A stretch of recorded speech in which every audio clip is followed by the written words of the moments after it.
Grabando. Ya estamos. Ok, esto es capítulo 5 DAX. Quiero verlo ahí. Eso. Ya. Ah, se me olvidó algo.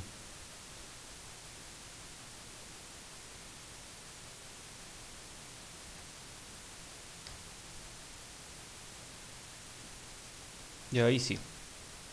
Entonces vamos a ver DAX ahora. Ahora vamos a ver circuitos. Matías preguntaba el otro día cuándo vamos a ver circuitos. Bueno, empezamos viendo circuitos ahora. Son circuitos simples en todo caso. Hay lecturas también. Y bueno, los DAX llevan una entrada digital y una salida analógica. Entonces, este es el DAC. De in a out, salida analógica. Típicamente, los DACs son diferenciales. Entonces estamos hablando de una salida analógica diferencial. Y típicamente además son de corriente. Entonces una salida de corriente analógica. Vamos a ver distintos tipos de DACs en este capítulo. Entonces, la conversión digital análoga es implementada mediante una división o multiplicación de voltaje, corriente o carga de referencia. Son esas tres típicas formas. Hay un montón de arquitecturas, vamos a ver termómetro, otra con pesos binarios y otra segmentada, pero el principio es el mismo. Se suman en un nodo las corrientes, se suman voltajes de alguna forma y uno termina con algo que suma una cantidad de unidades discretas en función de una entrada digital. Desempeño estático también lo vamos a ver y vamos a ver desempeño dinámico la próxima clase. Hoy día vamos a llegar hasta aquí más o menos. Entonces este es el DAC más sencillo y son realmente simples. Voy a contarles una historia para que tenga algo más de sentido esta clase. Voy a poner cara de historia. Sí. La historia es la siguiente. Antiguamente, los PC eran unos tarros así,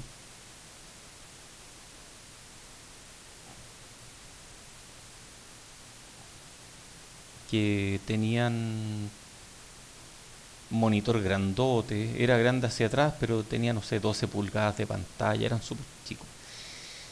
Y estaban hechos para trabajar. Salieron del IBM PC original. Yo convencí a mis padres de que me compraran uno cuando estaba en el colegio todavía. En ese tiempo no era común que uno tuviera PC. Y yo lo convencí porque tenía un amigo que era tan nerd como yo y había juntado plata y tenía un PC. Y yo no había juntado nada. Entonces, eh, y bueno, yo quería el PC para programar, aprender cosas, pero también para trabajar un poco. O sea, perdón, para jugar. Yo jugaba PC en ese tiempo, pensaba que era divertido, ahora lo considero un poco una pérdida de tiempo, pero bueno, al menos la comunidad de gamers mueve mucho dinero, mueve una industria completa y ha permitido que yo tenga estos audífonos, por ejemplo. O sea, los compré, pero son audífonos súper buena calidad, eh, porque la gente que juega juegos con audífonos los necesita. Bueno, la cosa es que en ese tiempo los PC eran para trabajar y cuando uno trabaja no necesita audio. O al menos eso fue algo que decidieron en ese momento. Y no traían ningún tipo de sonido, excepto un parlante ordinario que se llamaba internal speaker y que sonaba pip, pip, pip. Era horrible, era monotónico. Y había algunos programas que lograban hacer que esa cosa sonara un poco más interesante, pero era horrible.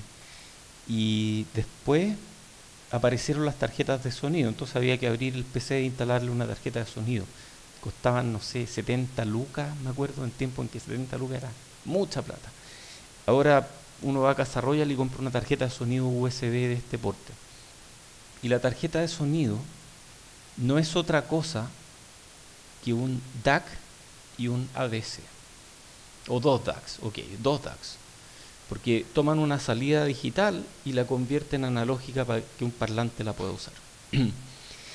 Y como las tarjetas de sonido eran tan caras en ese tiempo, andaba circulando en la web, en lo que era como la web, porque ni siquiera era web en ese momento, eran BBS, tenían otros nombres, un circuito que uno podía armar, conectarlo al puerto paralelo, conectar un parlante ahí y sonaba bien. Y eso era una cuestión increíble. Y yo lo hice, yo lo armé. Agarré cosas que compré en Casa Royal que se llamaban resistencia, y las soldé a un cable todo ordinario, no sé cómo no cueteé nada. Lo conecté al puerto paralelo y con un software especial el PC sonaba bien. Y no tenía idea de lo que era. Ahora miro esto, era un DAC parecido a esto. Era un R2R. ¿Ah? Nada, Luca, Luca gasté, pero es divertido. La historia es divertida porque ahora en ese tiempo yo lo miraba y decía, ¿cómo esto puede ser una tarjeta de sonido? Y ahora que entiendo un poco más de estas cosas, lo miro y era un DAC R2R, que ni siquiera los vamos a ver aquí, porque son muy charchas. Pero bueno, este es el DAC más básico que puede haber, que es simplemente un divisor de tensión. Imagínense un divisor de tensión, puro R, ¿de acuerdo? Aquí hay unos R medio y los demás son puro R, pero esto da lo mismo dependiendo cómo consideren la salida. Y luego hay un montón de switch. Y con estos switch uno va eligiendo casi que por búsqueda binaria. De hecho hay ADC que funcionan al revés, por búsqueda binaria. Uno va eligiendo, por ejemplo, el bit 0 negado. Entonces o conecto este o conecto este, o este o este. Después el bit 1, después el bit 2. Entonces este sería de 3 bits, ¿cierto? ¿Qué pasa si mi entrada, por ejemplo, es 1, 0, 1? Este es 1. Entonces esto los conecta, ¿cierto? 0 conecta esto y 1 conecta ese. Y la salida va a ser entonces, la conexión de todo es como eso, ¿no? Entonces, ¿por dónde se va el camino? Chuta, a ver, se puede ir por aquí, por aquí, por aquí, por aquí. Pero si se va por aquí, eventualmente, ups, no, está abierto, no, no pasa corriente. No, no, este no llega. Y este otro, tampoco, no. Y este llegó perfecto. Este es el que pasó. Entonces el voltaje a la salida es simplemente este voltaje. Y así, dándole diferentes valores, uno puede elegir el voltaje de salida. Puede agarrarse, colgarse de aquí e ir eligiendo el voltaje de salida. Es súper simple, es muy básico, es monotónico, porque es imposible que este voltaje sea más bajo que este y más alto que ese. Eso es imposible. La corriente va en esa dirección y solo en esa dirección. El área es pequeña solamente para resoluciones hasta 8 bits. Aquí hay un ejemplo. Este es un paper, Journal of Solid State Circuits, del 90. Este no es adecuado para diseños de alta resolución y de alta velocidad. Típicamente la velocidad está limitada por algún RC en alguna parte. En este caso hay R's aquí y hay C's acá. Ok, veamos otro. Este es mucho más común. Es mucho más común usar DACs que agarran una corriente y más bien suman corrientes en un nodo, y esa corriente es la corriente de salida. Y esto mismo puede ser diferencial. Entonces aquí tenemos un montón de fuentes de corriente. ¿Cómo hacemos fuentes de corriente nosotros normalmente?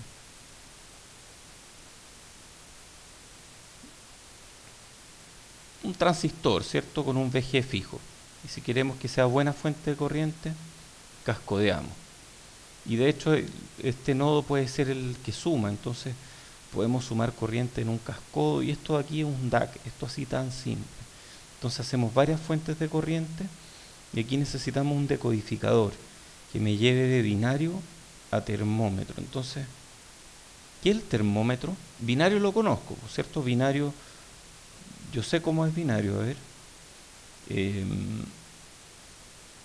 Page, pen page.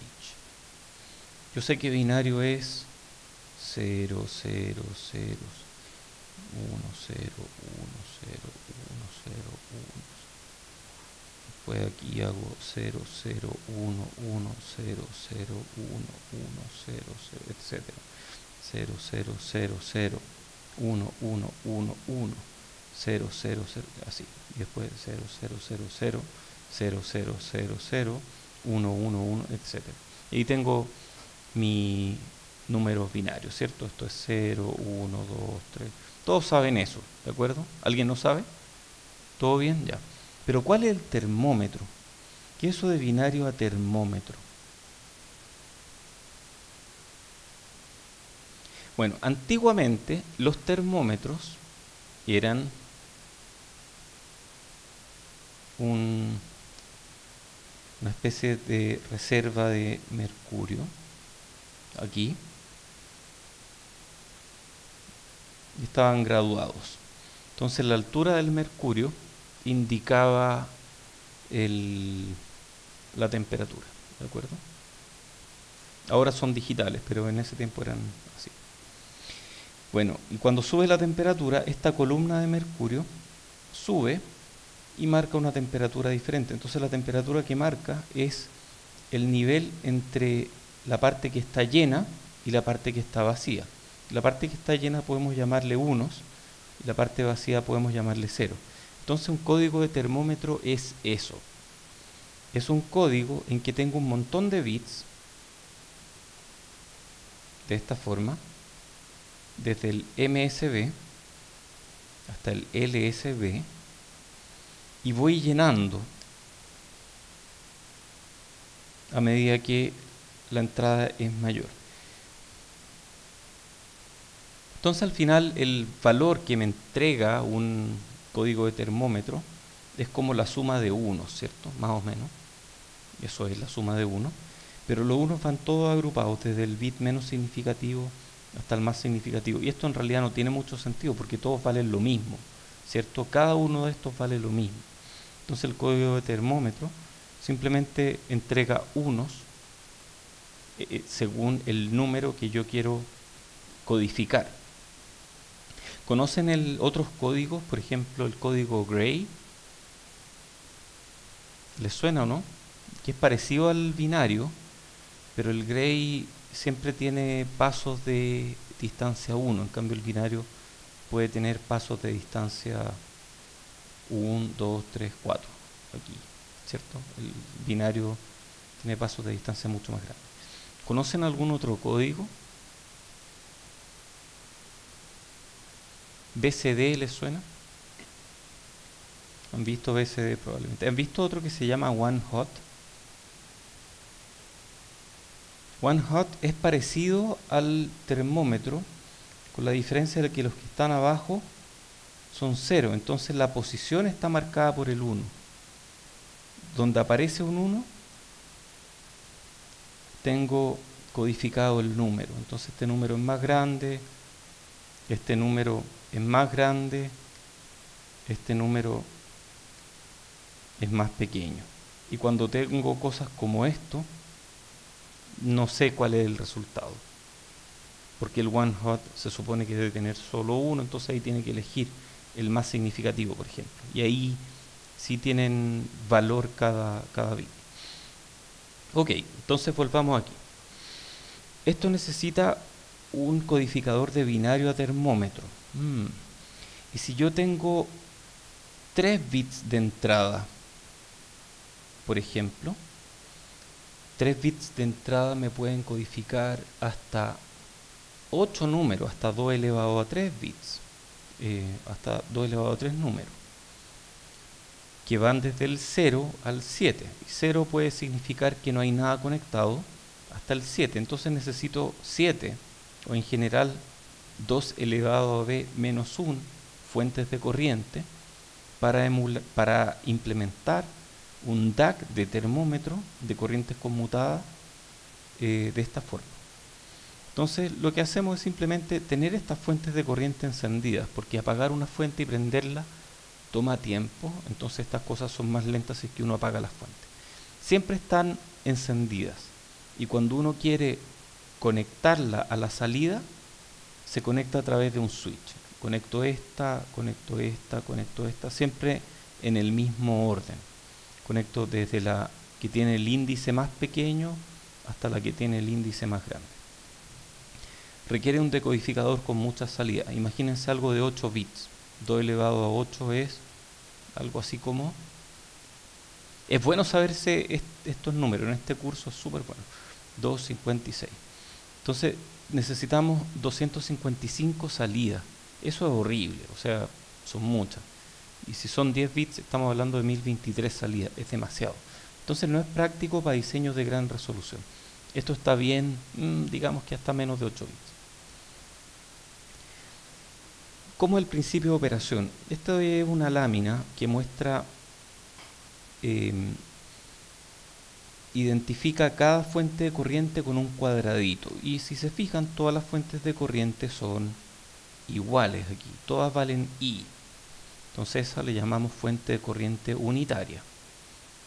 Unitaria. Esa es la fuente de corriente unitaria. Y cada una de estas fuentes de corriente está identificada con un número. Entonces cuando mi entrada es 0, mi salida es 0 fuentes de corriente conectadas. Cuando mi entrada es 1 o mayor que 1, conecto la fuente de corriente 1. Cuando mi entrada es 2, conecto la fuente de corriente 1 y luego la fuente de corriente 2. Cuando mi entrada es 12, conecto la fuente 1, 2 hasta la 12. Así, es súper simple. ¿Se imaginan que esto pudiera ser no monotónico? ¿Podría ser no monotónico esto? O sea, ¿podría ser que al agregar una fuente extra, la salida sea más pequeña? Imposible, ¿cierto? A menos que la fuente sea negativa. Pero aquí vemos que todas las fuentes son positivas. Entonces, no hay forma de que sea no monotónico. Entonces, es monotónico. ¿De acuerdo? Es un diseño muy simple, pero como dije, no es escalable a tamaños más grandes. ¿Qué hacemos si es que queremos hacer algo escalable? Porque aquí el problema pareciera ser que este decodificador tiene demasiadas salidas. O sea, si tiene 2 elevado a b menos 1 salida y b es grande, este va a tener demasiados cables, no lo vamos a poder manejar. Entonces una solución, sí. El 2 elevado a b menos 1, eso. Es porque el código 0 no requiere corriente. Tú podrías ponerle otra al código 0, pero en principio podrías dejarlo sin corriente. Una alternativa para reducir el número de alambres, esencialmente, es hacer un DAC con pesos binarios. Y el DAC con pesos binarios es un poquito más ingenioso, porque no requiere un decodificador. Aquí no hay ningún decodificador. Esto es simplemente las entradas digitales que están manejando fuentes de corriente escaladas con diferentes pesos. Esta es unitaria, esta es 2 veces la corriente unitaria, esta es 4 veces la corriente unitaria, etc. Entonces esta no requiere decodificador y típicamente el decodificador es lo más grande en estos chips. Sin embargo, no hay garantía sobre la monotonicidad y eso lo vamos a hablar con más cuidado a continuación. El problema de eso es el siguiente. Lo vamos a explicar con un dibujo, pero después. Cuando hay transiciones del bit más significativo, puede haber un problema de no monotonicidad. Entonces, para que sea monotónico, tenemos que hacer que el código 1000 sea exactamente un LSB mayor que el 0111. Así al principio uno ve esto y no tiene mucho sentido, pero va a quedar más claro como en 2 láminas más. Entonces, ¿cómo hacemos estas fuentes de corriente? Yo dije que era un transistor y esta debiera ser un transistor el doble de ancho. Pero lo típico en realidad es usar 2 transistores iguales en paralelo. Y 4 fuentes de corriente son implementadas con 4 transistores en paralelo. ¿Por qué quiero usar 4 transistores y no basta con hacer W igual 4? O M igual 4. ¿Por qué no? ¿Por qué quiero hacerlo de esta forma? No es la misma potencia. Si un transistor 4 veces más ancho es lo mismo que 4 transistores en paralelo. Exacto, cuando queremos dibujarlo y queremos que quede perfectamente iguales, sin los efectos de borde, o que mantengan los efectos de borde, cuando uno hace un transistor 4 veces más ancho, tiene solamente 2 bordes, igual que todos los demás. En cambio, cuando hace 4 transistores en paralelo, eh, es mucho mejor emparejado. O sea, es efectivamente 4 veces más grande que un transistor individual. Entonces, el problema, y esto se explica aquí en esta figura, es el siguiente. Digamos que codificamos la fuente 1, esta va a ser blanca, esta va a ser amarilla, esta no sé, creo que es celeste, no, verde. Entonces esta es la fuente 1, esta es la fuente I1. I2 es 2 veces más grande que I1. Y luego para sacar el número 3 tengo que sumar I1 más I2.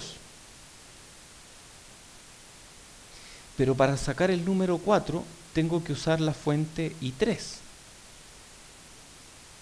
Para sacar el número 4 tengo que hacer esta fuente I3 que corresponde a 4 veces la corriente.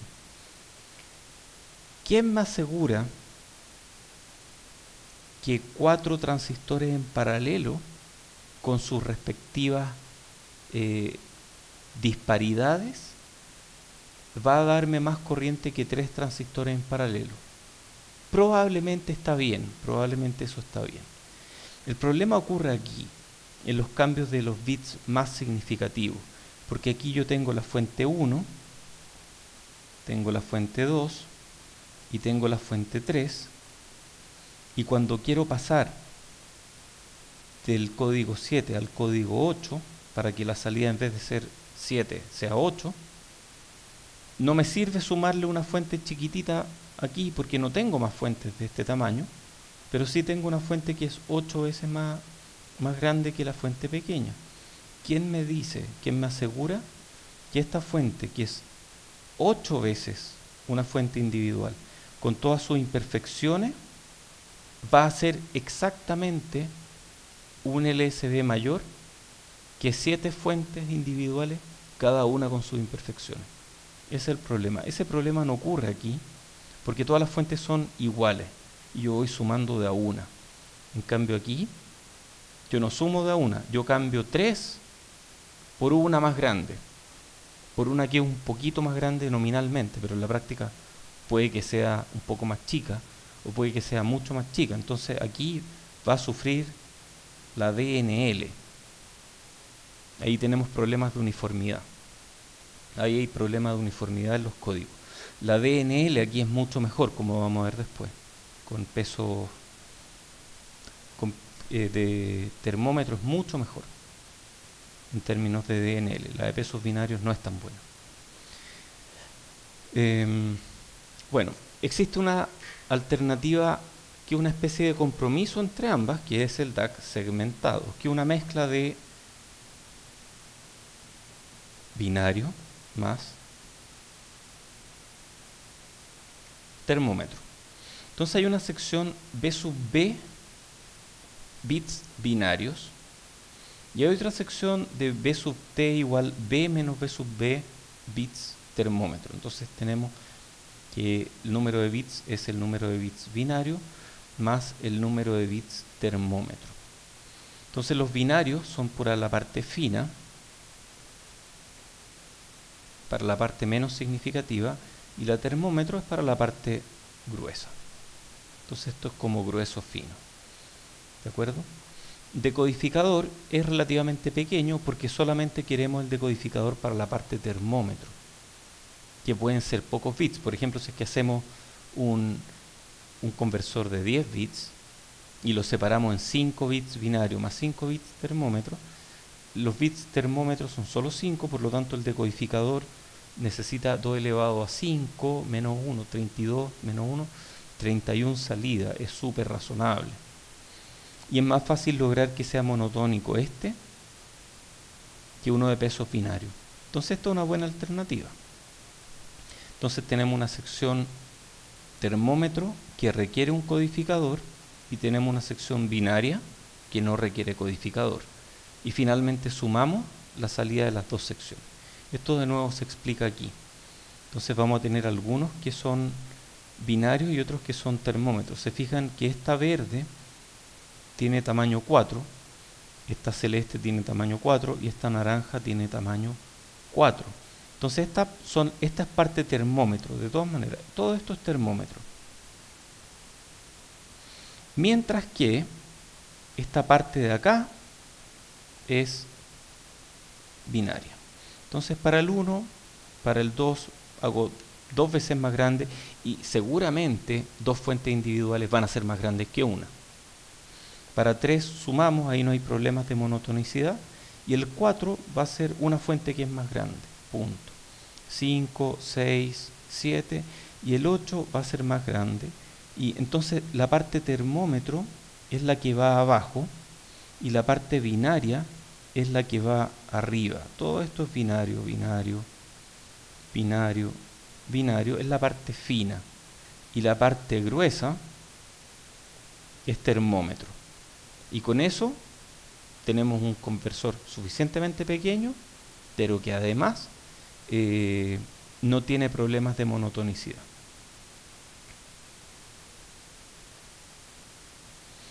Ok, hablemos de errores estáticos. DNL y INL sabemos que son debidas a disparidad entre elementos. La clase pasada hablábamos de estas curvas de INL, y que al final hablábamos de las diferencias entre las curvas, pero no sabíamos de dónde venía, sospechábamos de dónde.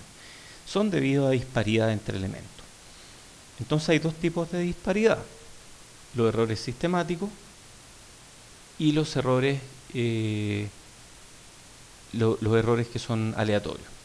Los errores sistemáticos son debido a resistencia en contactos y alambre. Por ejemplo, no sé, pues, si esto uno lo implementa con transistores, y el transistor tiene una resistencia parásita ahí, vamos a tener VGS distintos, por lo tanto van a haber fuentes de corriente distintas.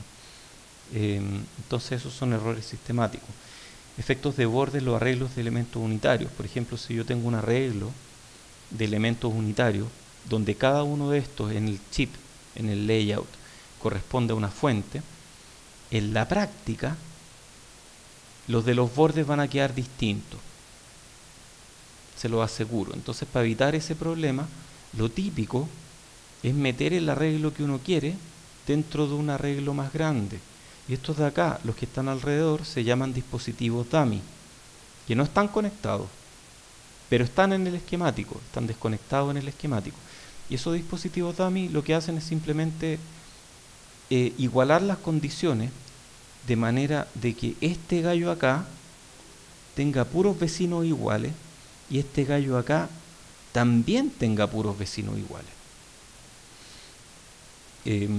Cuando se procesa un chip, típicamente una de las fases del procesamiento consiste en CMP, Chemical Mechanical Polishing, o un pulido químico mecánico, que es en esencia lijar el chip.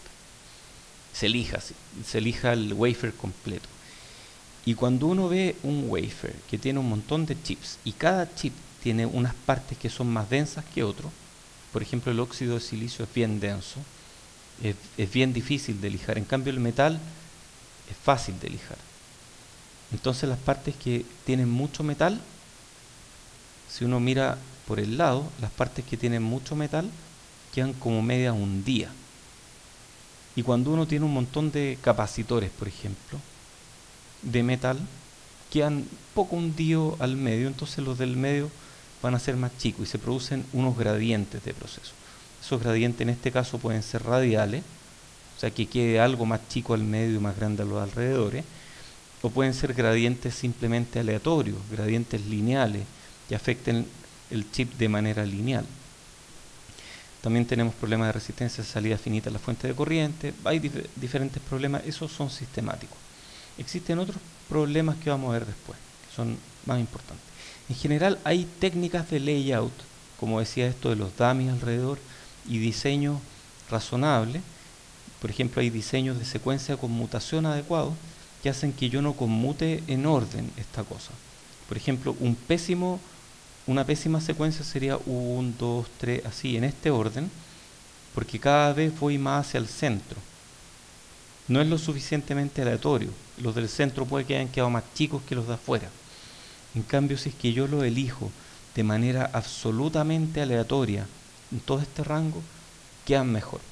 Hay ejemplos aquí. Entonces hay formas de evitar los errores estáticos debido a errores sistemáticos. Entonces el mejor escenario, si es que uno tiene los errores sistemáticos bajo control, la INL y la DNL están dadas por estos otros errores que son los aleatorios, que son debido al proceso de fabricación mismo. Proceso de fabricación que hace que cuando yo fabrico dos estructuras idénticas, lamentablemente no van a quedar idénticas. La distribución de errores aleatorios puede ser modelada por una función de densidad de probabilidad gaussiana, por el teorema del límite central. Aquí hay un par de referencias. Entonces, esta es la distribución gaussiana, ¿cierto? Esta es una ecuación, una curva que ya conocen, y tenemos una ecuación que también la tenemos súper conocida. No quiero equivocarme en nada, ni siquiera en la anotación, así que denme un segundo. Aquí estamos. X normalizada es X menos mu partido por sigma, ¿cierto? La diferencia es que esta es minúscula y esta es mayúscula. Y f de x minúscula es 1 partido por raíz de 2pi sigma por e a la menos x menos mu cuadrado partido por 2 sigma cuadrado. Esto se puede llevar, por supuesto, se puede reemplazar este x aquí. Esta es la típica distribución gaussiana, ustedes la conocen, ¿cierto? Entonces, una atrás, ahí.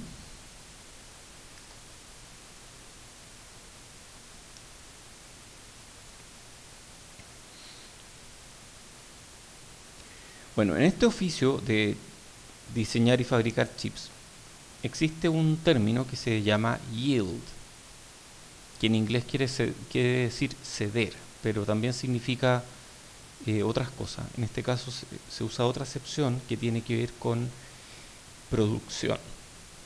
Cuánto es capaz de entregar un proceso. Y el yield se mide en porcentaje. ¿Qué porcentaje de los chips que yo fabrico funcionan? Y puede ser algo muy variable y depende también si el proceso está establecido o no. Procesos no muy establecidos tienen yield muy bajo, de poco por ciento. Procesos muy establecidos tienen yield muy alto, de un alto porcentaje cercano al 100% incluso. Bueno, la producción o yield de chips aceptables, dado que cada una de las fuentes, imagínense, cada una de estas tiene su propia distribución gaussiana. Entonces la producción va a ser una función para que el chip, para que este conversor sea monotónico, tenga una DNL lo suficientemente baja. La producción va a ser función de cuántos caen, por ejemplo, dentro de un intervalo de confianza C en esta curva normal. Entonces, si yo tengo un intervalo de confianza más grande, tengo más chips que caen dentro de ese intervalo, pero esos chips van a tener un sigma más grande. Por el contrario, si yo admito un intervalo de confianza más pequeño, para que todos los chips salgan muy parecidos en torno a la media, mi intervalo de confianza C va a ser más chico. Entonces la probabilidad de que X caiga dentro de un intervalo de confianza C es 1 partido por 2pi por la integral entre menos C y C de e a la menos x, este es el x grande, cuadrado medio de x, y eso existe, está tabulado y se llama ERF, Error Function, de C partido por raíz de 2. Entonces esta probabilidad va creciendo desde C es negativo hasta C es positivo, con probabilidades negativas y probabilidades positivas. Por supuesto, esto no tiene sentido para números negativos. Así que tomamos esta parte de la curva y vemos que a medida que el intervalo de confianza crece, va creciendo de manera asintótica hasta llegar a 1. Entonces, para C de 0,4, la probabilidad es pequeña. Es súper poco probable que todos mis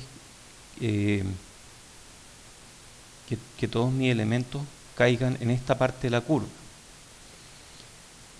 Que caigan dentro de 2 sigma, que caigan aquí, es muy probable. Entonces al final lo que estamos graficando, lo que estamos tabulando aquí es la integral, ¿cierto? Entonces 0,4 tenemos 31%, pero 3 tenemos 99,7%. Y este es el típico 3 sigma que uno considera, ¿cierto? O sea, eso significa que el 99,73% de toda esta distribución normal de probabilidades que se extiende hasta más infinito y menos infinito, el 99,3% se encuentra entre menos 3 y más 3 sigma. Ok, hagamos un ejemplo. Las mediciones en un chip muestran que la corriente en un lote de producción de fuentes de corriente distribuye gaussiana. Con sigma 0,1 mA, digamos que medimos un montón, calculamos sigma y nos dio 0,1 mA. Y mu, que es la media, promedio de todas, es 10 mA. ¿Qué fracción de las fuentes queda a X% de la media? Entonces vamos a hacer un cálculo muy sencillo. El emparejamiento relativo o coeficiente de variación. Más que emparejamiento relativo, yo diría disparidad relativa. Disparidad. En este caso, sigma. Sigma es desviación estándar, sigma es como el ruido, y aquí es un concepto parecido, es como una especie de ruido en la fabricación, entre comillas. Sigma de fuentes unitarias, individuales, es sigma partido por mu, y eso es relativo, ¿cierto? Está relativo a la media, y eso es la desviación estándar de delta I partido por el promedio I, esto es sigma I, y eso es 0,1 mA partido por 10 mA, y eso es 0,1 mil en 10, es un 1%. Entonces, la disparidad relativa en este caso es un 1%, normalizada al valor promedio, ¿cierto? Entonces, esto es el 1%, esto es sigma 1, esto es un sigma. 3 sigma son 3%. Entonces, fracción de las fuentes de corriente que están a más o menos 3%, 3 sigma. Y 3 sigma ya está tabulado aquí, 99,73%. Y 1% ahí está tabulado, listo. Entonces ya tenemos una idea de cuando la disparidad es del orden de un 1% normalizada, entonces el 99,73% van a quedar a un 3% de disparidad relativa. Ok, disparidad en fuentes de corriente MOS. Entonces aquí tenemos dos fuentes de corriente, y estas dos fuentes de corriente son diferentes, aunque yo las dibujé iguales, pero una tiene beta y la otra tiene beta más delta beta, donde beta son los parámetros del transistor. Una no tiene offset y la otra tiene un delta BT. En realidad no es que no tenga offset, este está modelando la diferencia entre los voltajes de threshold. Entonces esto modela delta threshold, delta BT de los transistores. Entonces, ¿cómo calculamos la diferencia de corriente entre estas dos? Queremos saber cuánto es la diferencia entre las corrientes. Delta I, en este caso, es I1 menos I2. Y, bueno, si tenemos I1 e I2 es un poco más chico que I1, entonces la diferencia va a tener que ver con la diferencia de GMs en ese punto de operación por el voltaje, eso por la diferencia de voltaje. Entonces eso lo podemos llevar a Gm por delta Vt más la diferencia debido a beta. Entonces esta es la diferencia debido a Vt, debido a Vt, más la diferencia debido a beta, que en este caso la podemos escribir como I1 por delta beta partido por beta. Ok, normalicemos, entonces dividimos por I. El dividir por I tenemos delta I partido por I, y eso nos da menos, si me falta un menos aquí, menos Gm partido por I por delta Vt más delta beta partido por beta. Se nos fue este I, que estos I1 y 2 son parecidos. Entonces podemos llegar a que el sigma debido a delta Vt, que va a tener que ver con esto, ¿cierto? O sea, de alguna forma esto lo tenemos que meter en nuestra ecuación. Pero el sigma venía de unos coeficientes que vimos cuando hablamos de hace tiempo, de disparidad en circuitos, ¿se acuerdan o no? Coeficientes de disparidad de alguien que apareció por aquí también. En alguna de estas láminas apareció, creo que en esta. A ver. ¿No lo vieron? ¿No les suena? ¿No les sonó este nombre? Coeficiente de Pelgrom.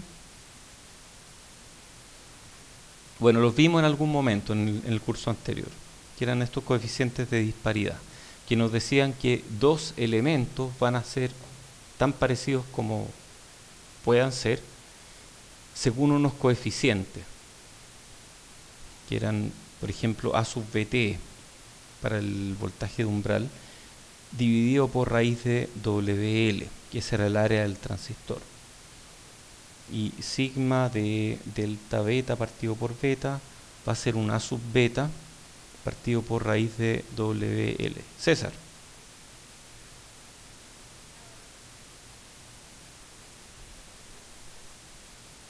Perdón, no te entendí. Sí, pero es que I1 y 2 son súper parecidos, entonces da lo mismo. I es parecido a I1 y parecido a I2, entonces da lo mismo. Ya, oye, entonces esto es parecido en realidad, no es igual. Bueno, ¿cómo calculamos entonces el efecto? Es el sigma de delta I partido por I debido a estos son los coeficientes de Pelgrom. Esto que está acá. Y esos están en hojas de datos de diferentes procesos. Entonces yo los puedo mirar en procesos. Entonces si tengo fuentes de corriente que tienen W de 500 micrómetros, que es enorme, esto es enorme. L 0,2 micrómetros, un tamaño no tan chico, con un Gm partido por ID de 10 milisiemens por miliampere. Y estos son mis coeficientes de Pelgrom que saqué de las hojas de datos de un proceso de fabricación. Yo puedo calcular entonces el sigma de delta I partido por I. Basta con eso. Yo lo puedo calcular como raíz de... Tengo que llegar a algo parecido a esto, ¿cierto? Entonces tenemos 10 milisiemens por miliampere, que es el Gm partido por ID, por el delta Vt. Y ese depende de estos coeficientes de Pelgrom, ¿cierto? En este caso es 5 milivolts partido por raíz de WL. Y raíz de WL en este caso es 10. Todo esto al cuadrado.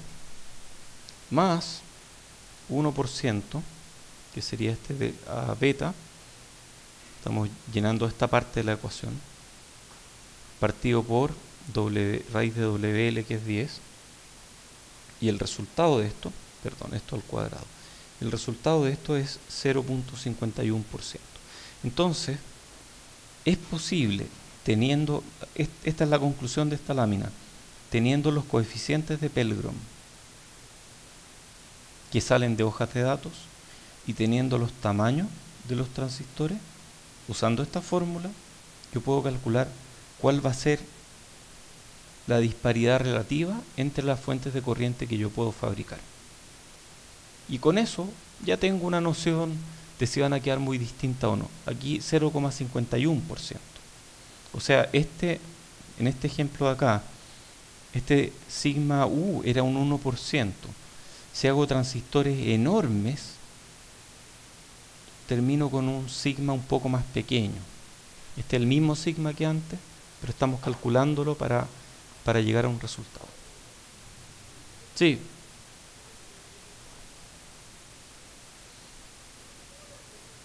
Eso mismo. Esa es el área, raíz del área. Ok. Este valor, que es relativamente grande para haber usado transistores tan grandes, recuerden que mientras más grandes los transistores, más chicos son estos valores. Este valor, en este caso, viene principalmente de aquí. O sea, el delta Bt tiene una contribución enorme y domina por sobre delta beta en este caso. Ok. Oye, esta ecuación es de 3433. En algún momento la vimos por si acaso. Ya, pues sigamos. Entonces, ¿cómo sería la DNL de un DAC de termómetro? Nosotros podemos calcular la DNL según la fórmula para DNL, que sabemos que es step, el escalón de K, para cada uno de los escalones, menos step ideal, partido por step ideal. Y yo sé que en un DAC de termómetro, cada escalón se debe a la fuente de corriente adicional que yo pongo. A ver, vamos para arriba. En un DAC de termómetro, cada escalón extra es por una fuente de corriente extra que yo agrego. Cada vez que agrego algo a la salida, lo que sea, es por una fuente de corriente extra. Entonces, cada escalón dentro de mi curva de transferencia cada escalón en mi curva de transferencia, se debe a una fuente de corriente extra. Entonces este es el IK, la fuente de corriente K, menos el I ideal que tengo, partido por I ideal. Y eso es efectivamente delta I partido por I. Y yo tengo el sigma para eso lo acabo de calcular. Entonces el sigma para la DNL de K es la desviación estándar de delta I partido por I, y eso es sigma U, el sigma U unitario, que es el mismo que miramos, aquí.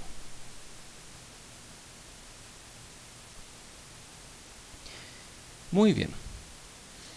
Entonces la desviación estándar de la DNL para cada código, o sea, si yo grafico la DNL para cada código, del código 0 hasta el código 2 a la B, va a ser algo así. Cada uno de estos valores en un DAC de termómetro corresponde a sigma U. Cada uno de estos valores de la DNL corresponde a sigma U. O sea, va a ser una DNL, yo espero una DNL relativamente uniforme. Eso es lo que estamos diciendo aquí. Eso es la desviación estándar. Ejemplo, los requerimientos unitarios tienen sigma U del 1%, los elementos unitarios, y queremos que el 99,73% de todos los conversores logren las especificaciones. Entonces, ¿qué valor de la especificación de DNL tengo que poner en la hoja de datos? O sea, ¿qué valor es el que calculo para mi DNL para decir que el 99,73% de todos los que fabriqué cumplen con esa DNL? Entonces el primer approach, la primera solución, que esta vamos a ver después que está incorrecta, vamos a ver por qué, es que para una producción del 99,73 necesitamos C igual 3, un intervalo de confianza de 3, aquí está, lo cual es correcto. Si el sigma de la DNL, tal como vimos en la lámina anterior, corresponde al sigma U, cosa que también es correcto, que un 1%, por decir algo, 3 sigma DNL es 3%, entonces las especificaciones para lograr esto debería ser 0,03 LSB. Claro, porque un 1% es 0,01 LSB. Pero lo raro es que este no depende de la resolución. Entonces hay algo raro aquí. Esto no me huele mal. No me huele bien.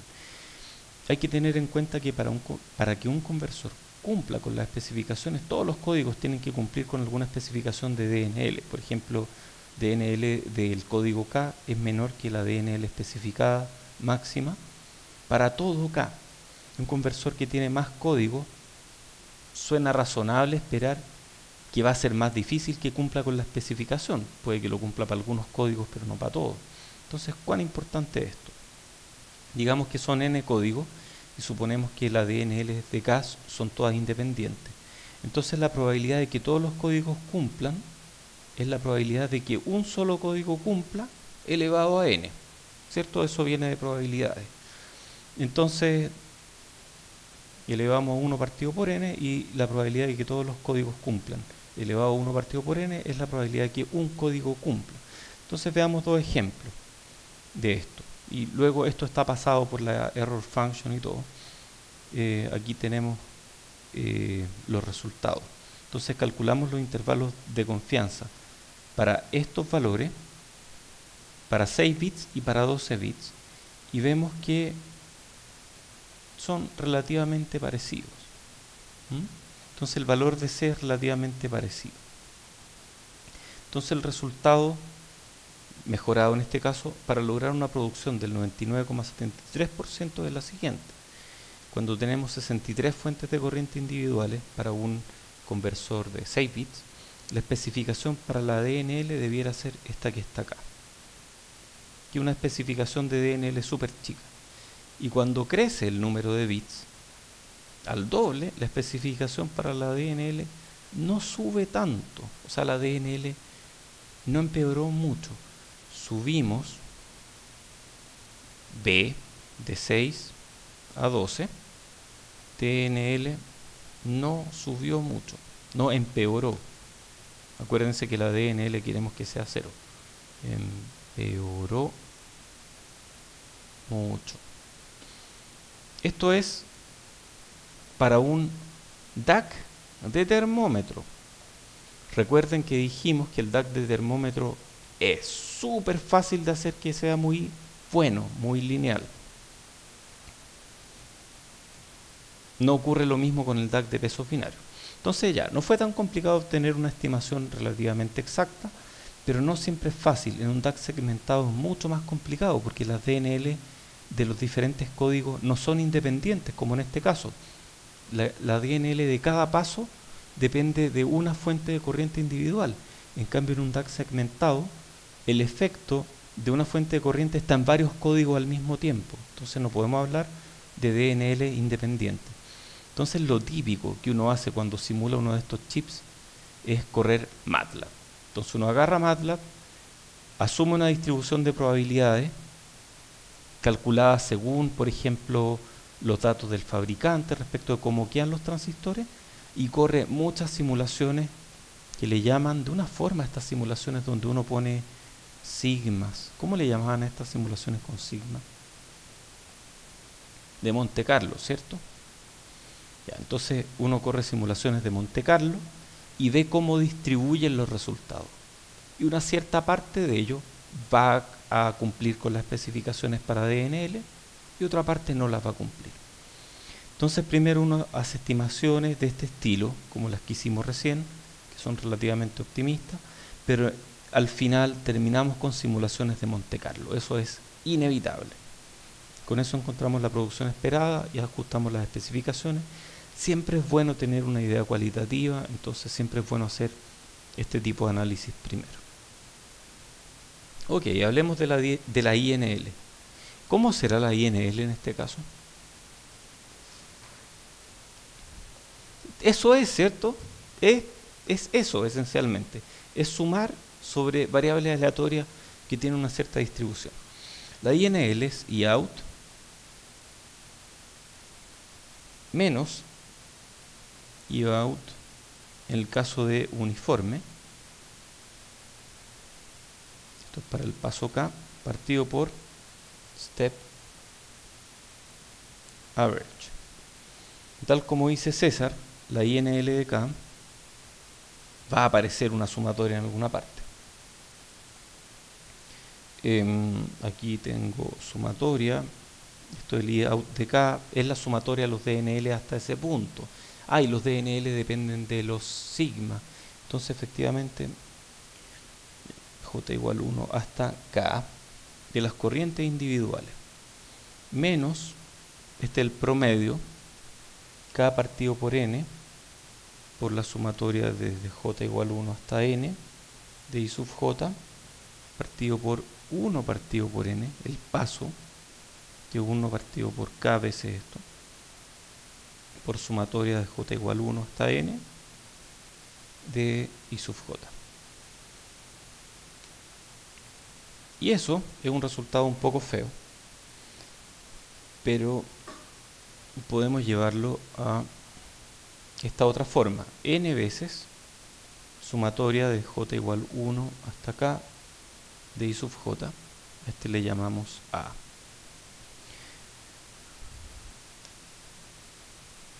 Partido por sumatoria de J igual 1 hasta K de I sub J. Esto sigue siendo A. Más sumatoria de J igual K más 1 hasta N de I sub J. A este le llamamos B. Salud. Todo esto menos 1. Esa es una forma de expresarlo. Entonces la varianza, en este caso, de INL va a ser igual a la varianza de esta expresión, que escribo aquí de otra forma, AN partido por A más B, menos, perdón, este no es menos 1, este es menos K. Si no, nos quedamos sin K. Este K está acá. Menos K. Y calculamos la varianza de esto. K es un número. Varianza de este, que es una constante, sale para afuera, cuadrado. Varianza de A partido por A más B. Estas sí son variables aleatorias. Y esto es esencialmente n cuadrado por la varianza de algún x partido por algún y. ¿Cómo calculamos eso? Entonces, para un cociente entre variables aleatorias, varianza, sí, hay pregunta. Ahí está.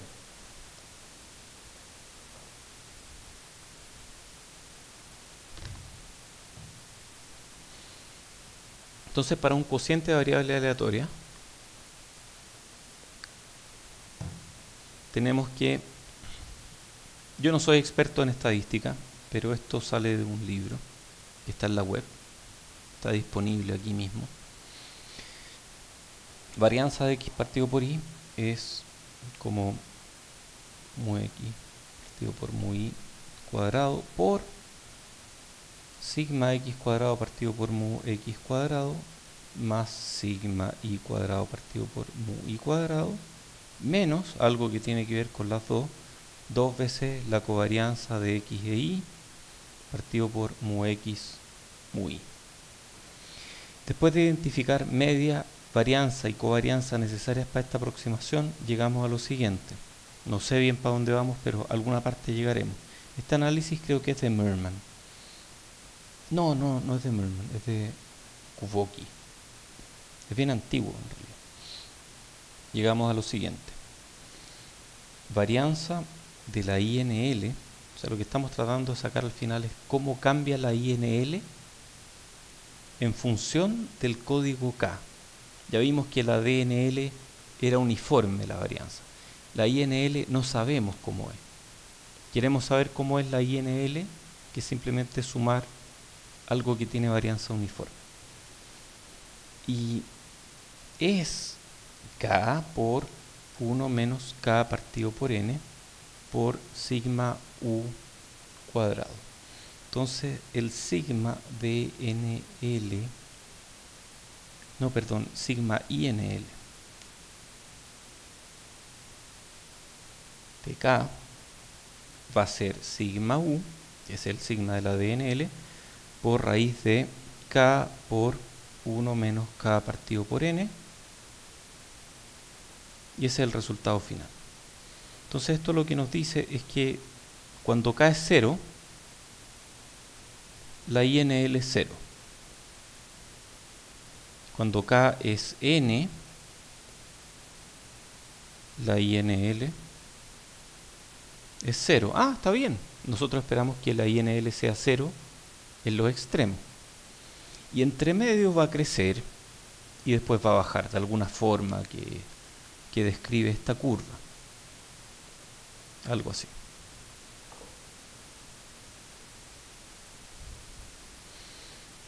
Entonces miremos cómo queda. Si es que graficamos esto, es notable porque esto se parece mucho a la realidad.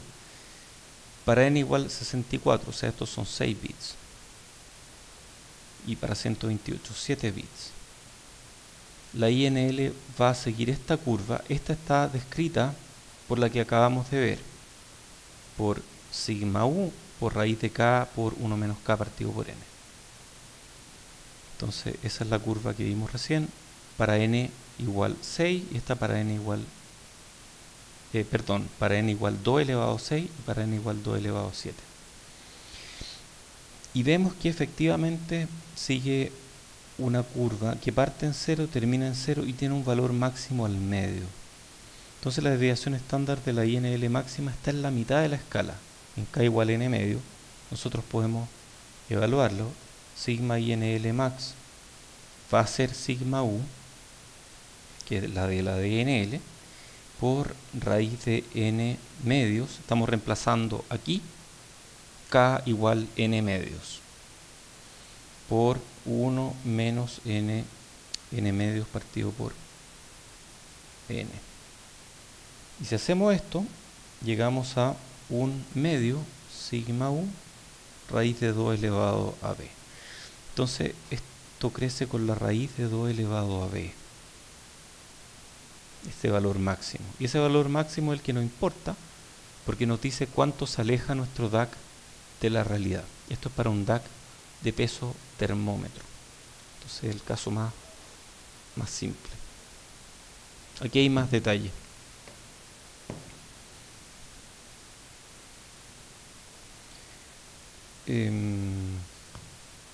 No me queda mucho tiempo. Estamos cerca del final de la clase, ¿o no?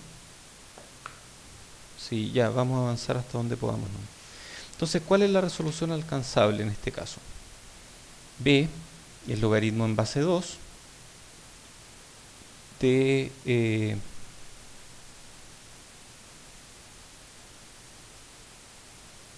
¿qué tengo aquí? Denme un segundo, aquí me perdí.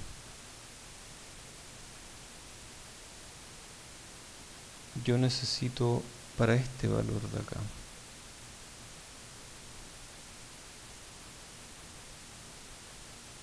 Sí.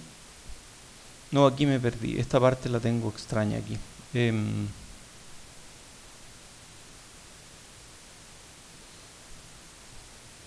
Sí, está un poco raro. Voy a revisar esa ecuación. Mejor la reviso porque no la reconozco. Y la próxima clase la traigo bien. Bueno, igual pensaba llegar hasta aquí nomás hoy día. Pensaba llegar a una lámina más adelante, así que estamos bien. Tengo reunión ahora en otro lado, así que también tengo que irme. Pero bueno, muchas gracias a todos por venir. Nos vemos el lunes. Chau. Chau, gracias.